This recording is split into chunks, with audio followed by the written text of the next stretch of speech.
Hello दोस्तों, स्वागत है आप सभी का हमारे YouTube चैनल मोटिवेशन वाली कहानी में। हम अपने ज़िंदगी में छोटी छोटी चीज़ों के लिए अक्सर लड़ते रहते हैं। हम कभी समझ ही नहीं पाते कि इन सब से कैसे बचा जाए। आपको बिल्कुल भी घबराने की ज़रूरत नहीं है, क्योंकि आज की इस वीडियो को देखने के बाद आप कभी भी छोटी छोटी बातों पर झगड़ा या तमाशा करना बंद कर देंगे। तो वीडियो को कंप्लीट ज़रूर देखिएगा। इसको और बेहतर तरीके से समझाने के लिए आपको एक छोटी सी कहानी सुनाता हूँ। गर्मी का मौसम था जब एक यात्री को एक गांव से दूसरे गांव जाना था।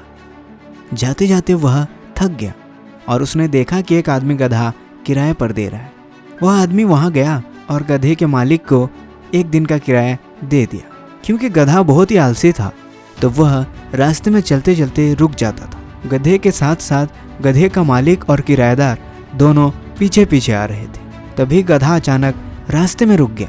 रास्ते में रुकने के कारण गर्मी बहुत ज़्यादा बढ़ रही थी। तब किराएदार गधे की छांव में चुपचाप बैठ गया। लेकिन गधे के मालिक को यह बात बिल्कुल पसंद नहीं आई। वह भी धूप के कारण गधे की छांव में बैठना चाहता था, लेकिन इस बात को लेकर दोनों में झगड़ा बहुत ज़्यादा बढ़ गया। गधे का मालिक कहता है, गधा मेरा है तो गधे का छांव भी मेरा है। तुमने सिर्फ गधे का किराया दिया था। जबकि किराएदार कहता है, मैंने गधे का किराया एक दिन के लिए दिया था, तो ये गधा और इसकी छाया एक दिन के लिए मेरा है। इस पे तुम्हारा कोई भी अधिकार नहीं है।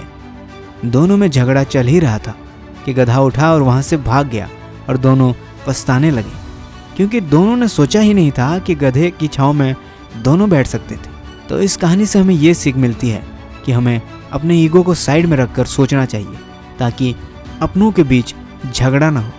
बिल्कुल इस कहानी की तरह अगर किराएदार और मालिक दोनों में एक दूसरे को लेकर ईगो नहीं दिखाया होता तो दोनों आराम कर रहे होते।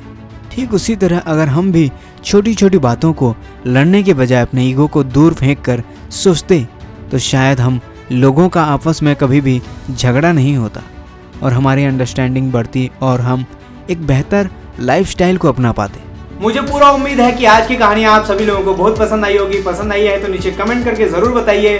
वीडियो को लाइक जरूर कर दें और अभी तक आपने चैनल को सब्सक्राइब नहीं किया है तो प्लीज सब्सक्राइब कर लीजिए, क्योंकि बहुत सारी कहानियां आगे आने वाली है और आप कहानियों के जरिए हर रोज सीखते रहेंगे कुछ न कुछ। तो मिलता हूं मैं आपको एक और नई वीडियो के साथ, एक और नई कहानी के साथ। तब तक के लिए ख्याल रखिए अपना। नमस्कार।